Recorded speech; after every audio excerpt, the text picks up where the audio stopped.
আর বাড়িতে রান্নাঘরে হচ্ছে রান্না। তো আমার এক বান্ধবীর এই রেসিপিটি আজকে ট্রাই করছি, মুসুরির ডালের কোপ্তাকারি। তো প্রথমে আমি মুসুরির ডালের সঙ্গে চিংড়ি মাছ দিয়ে পেস্ট করে নিয়েছি। তো মুসুরির ডালটাকে 1 ঘন্টা ভিজিয়ে নিয়েছি। ঝিঙে, টমেটো, পেঁয়াজ, আলু। আমার রান্নাটা দেখে বেশ ভালোই লাগলো। অবশ্যই আমি একবার ট্রাই করব বলেই দিয়েছিলাম কমেন্টের মাধ্যমে, তাই ট্রাই করে নিয়েছে রিমা। তো তোর এই রেসিপিটি খুব সুন্দর হয়েছে দেখে কিন্তু মনে হলো, তাই অবশ্যই ট্রাই করে দিলাম এই বৃষ্টির মরশুমে। তো সবাই কেমন আছো জানাবে, আর তোমাদের কোথায় কোথায় বৃষ্টি পড়ছে সেটা কিন্তু জানাতে ভুলো না বন্ধুরা। আর তোমরা এই বৃষ্টির দিনে কী কী রান্না করছো সেটাও কিন্তু জানাতে ভুলো না।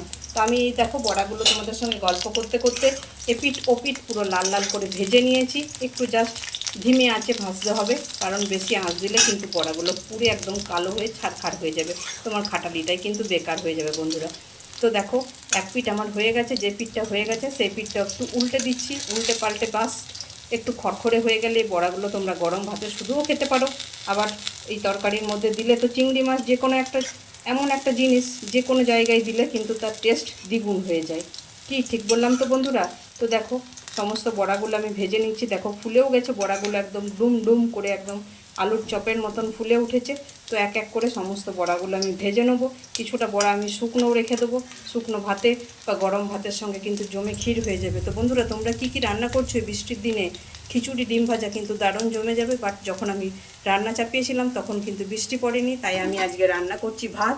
এখানে হয়ে গেছে, এখানে হচ্ছে ঘি করলা ভাজা, আর এখানে চলছে মুসুরির ডালের সঙ্গে চিংড়ি মাছ দিয়ে বড়া, তারপর তরকারি। তো বৃষ্টির মতন করে হয়েই যাচ্ছে। তো বৃষ্টি পড়লে সকাল থেকে কি একটা অসুবিধা হয় জানো? কাপড় জামা মেলা খুব অসুবিধা হয়ে পড়ে। আমরা যারা ফ্ল্যাটে থাকি কাপড় জামা মেলা কিন্তু খুব অসুবিধা হয়ে পড়ে। বন্ধুরা তোমরাও কি এরকম অসুবিধায় ভোগ করো যারা ফ্ল্যাটে থাকো? জানাবে তো কমেন্টের মাধ্যমে। তবে যতই অসুবিধা হোক না কেন, বর্ষার দিনে বৃষ্টি অবশ্যই চাই আমাদের চাষি ভাইদের জন্য, কারণ সেই সময় বৃষ্টিটা কিন্তু আমাদের চাষের পক্ষে খুবই দরকার। দেখো আকাশের মুখটা দেখো একবার, তোমাদেরকে দেখায় একদম ভারাক্রান্ত রাগাক্রান্ত মুখ হয়ে আছে আকাশের। আজ মনে হয় সারাদিনটা এইরকমই থাকবে, মেঘলা আকাশ। খুব সুন্দর চারিদিকের দৃশ্যটা লাগছে। তো তোমাদের কেমন লাগছে জানিও। আশা করি অনেক ভিডিওতে আমার এই বৃষ্টি বৃষ্টি বৃষ্টি এই কোন অপরূপ বৃষ্টি, এত মিষ্টি মিষ্টি মিষ্টি আমার হারিয়ে গেছে দৃষ্টি। তো কেমন লাগছে বন্ধুরা? যদি ভুল হয়ে থাকে একটু ক্ষমা করে দেবেন। তো দেখো তোমাদের সঙ্গে গল্প করতে করতে ফাঁকে আমি পেঁয়াজ আর একটা গোটা এলাচ আর আলুগুলো কিন্তু দিয়ে দিলাম। তো আলুগুলো একটু জাস্ট উল্টে পাল্টে নাড়াচাড়া করে ঝিঙেগুলো দিয়ে তারপর আদা রসুনের পেস্ট ওই যায় আর কি, যেমনভাবে রান্না হয় সবজি সাধারণত তরকারি সেই রকমভাবেই কিন্তু আমি এটা করে নেব। এরপর যখন এই বড়াটা দেবো ঝোলের মধ্যে, এই টেস্টটা কিন্তু দ্বিগুণ বেড়ে যাবে। একবার অবশ্যই ট্রাই করো। তা আমার এই বান্ধবীর রেসিপিটি আমার খুব ভালো লেগেছে, তাই আমি অবশ্যই ট্রাই করে ফেলেছি আজকের হোটেলে। তো কে কোথা থেকে আমার ভিডিওটি দেখছো কমেন্টের মাধ্যমে লিখে জানিও। আর তোমাদের ওদিকের ওয়েদারটা কেমন, বৃষ্টি হচ্ছে কিনা সেটাও কিন্তু জানিও বন্ধুরা।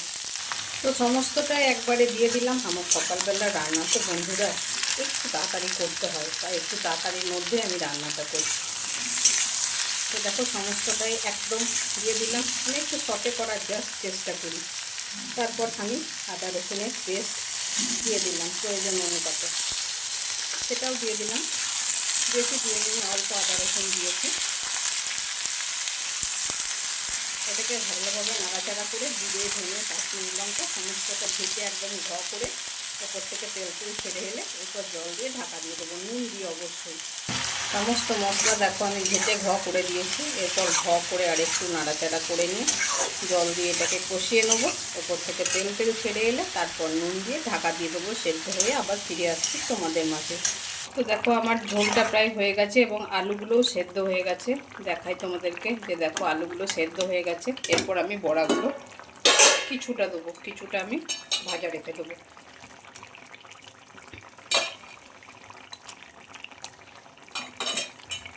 বড়াগুলো দিয়ে দিচ্ছি, একটু ঝোল ঝোল রাখবো কারণ বড়ার মধ্যে কিন্তু ঝোল টেনে নেয়।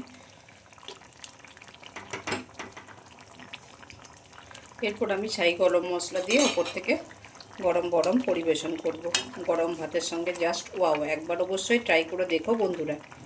সবাই ভালো থেকো, সুস্থ থেকো। নেক্সট ভিডিওয় দেখা হচ্ছে আবার একটা অন্য কোনো রেসিপি নিয়ে। ফলো দিয়ে সবাই পাশে থেকো। টাটা।